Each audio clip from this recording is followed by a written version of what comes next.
Toninho de João de Cícero, agricultor, fazendeiro, motorista e tratorista, tocador e sanfoneiro, dono do Parque Asa Branca, que faz festa pra vaqueiro.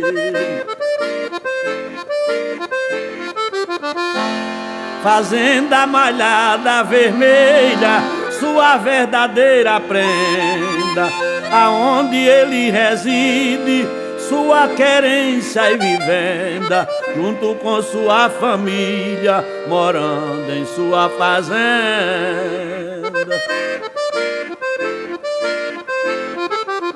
Esposo de Dona Anita, uma mulher destemida, trabalhadora esforçada, uma pessoa querida, que Toninho adora e ama, a mulher da sua vida.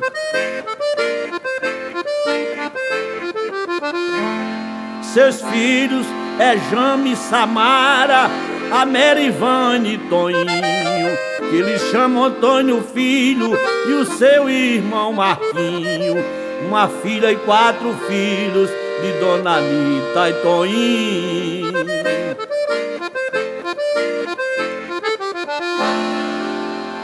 Seu pai é João de Cícero, uma pessoa querida, um homem trabalhador, gente forte e destemida. Sua mãe era Quitéria, esta já é falecida.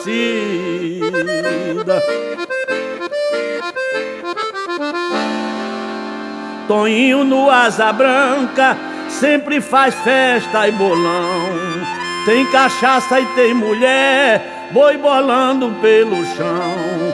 Toninho tocando um forró, seu hobby, sua paixão.